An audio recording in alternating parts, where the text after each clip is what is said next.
Okay, now let's talk about the routing tables. We've mentioned them several times. The routing table is a file that's stored in RAM that contains information about our directly connected routes. Those are what is connected with an actual cable. We have our remote routes.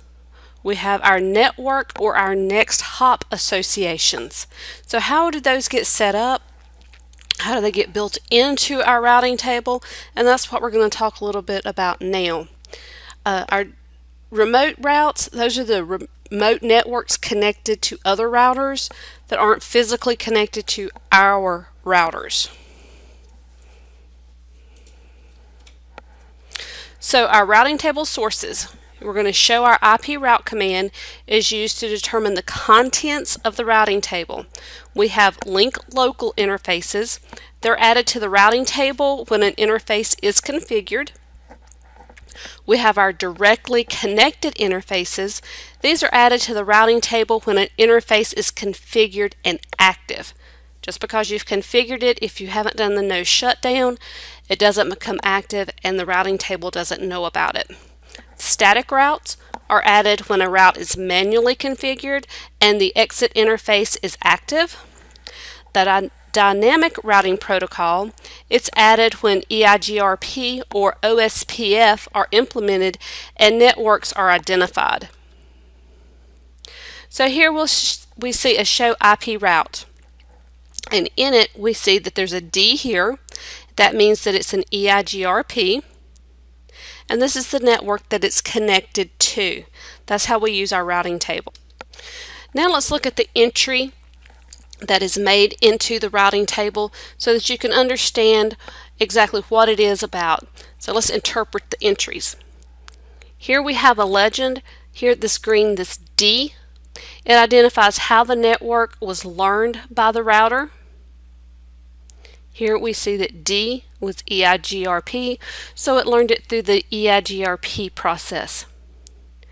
This next section here, this IP address with the /24, it identifies the destination network. Next, here we see a 90. That identifies the administrative distance or the trustworthiness of the route source. Our next section here identifies the metric to reach the remote network. And then it's via, how to get there.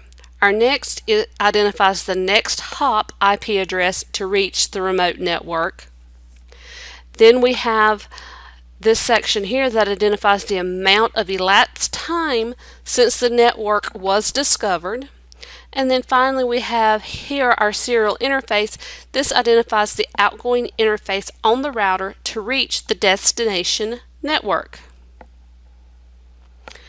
With our directly connected interfaces, a newly deployed router without any configured interfaces has an empty routing table. An active configured directly connected interface creates two routing table entries. Your link local, or the L, you'll see that here, and your directly connected, that's the C. So we have our legend here, the C and the L identifies how the network was learned by the router.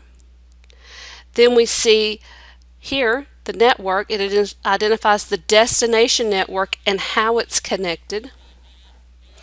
Then we see here how it's identified to the router and the destination network.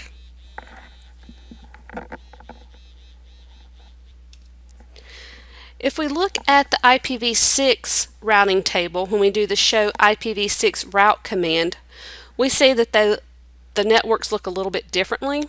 Here we have our connected and our linked local, and you see that it shows the IPv6 address. Next, we have statically learned routes. They're manually configured. We define an explicit path between two networking devices, and it must be manually updated if the topology changes, because it's something that we've actually keyed into it and it doesn't know when changes are made since it's static. Benefits include improved security and control of our resources. The static route is a specific network. It goes to a specific network, and you'll have IP route. Then you have your network mask, which is in the next hop, and then the exit interface. The default static route used when the routing table does not contain a path for a destination network. That means it hasn't learned a destination network. You're going to use the quad 0, and that's IP route 0.0.0.0 space 0.0.0.0. And you'll see that here. It has a static route that's indicated with the S. It's the quad 0, and it's directly connected to the serial interface 000, which means anything that comes into this router that it doesn't know to go to either two of these networks, or it doesn't know its path to these networks, are all going to exit the serial 000 interface. With the static IPv6 routes, you do the same thing. You key in the IPv6 route. Instead of the quad 0, it's ::/0, and you give the interface that it's going to go out of. So this is how IPv6 looks. This is how you set up IPv4. Both of them you had to tell it the interface it was leaving, but both of them you're telling it if it doesn't match anything else on my network, this is where we're going to head out. With dynamic routing, it's used by routers to share information about the reachability and status of a remote network, and it performs network discovery and maintaining routing tables. So as it learns about the other routes, it's added to its table, and it lets the other routers know what exists. And if a new router is added to the mix and it's converged, then it also learns the routing tables of that router as well.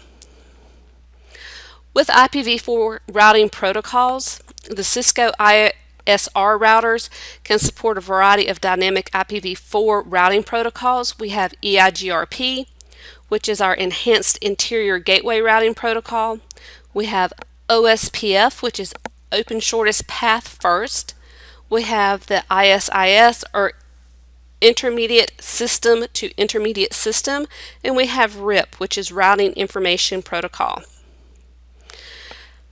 Here we're doing a show IP route. We did the pipe and then begin gateway. And this is going to show where the gateway is. It's going to start there. It's going to show you the routing table beginning at that point. With IPv6 routing protocols, you have RIP-NG, which is RIP Next Generation. You have OSPF version 3. You have EIGRP for IPv6. And you have MP-BGP4, which is Multicast Protocol Border Gateway Protocol.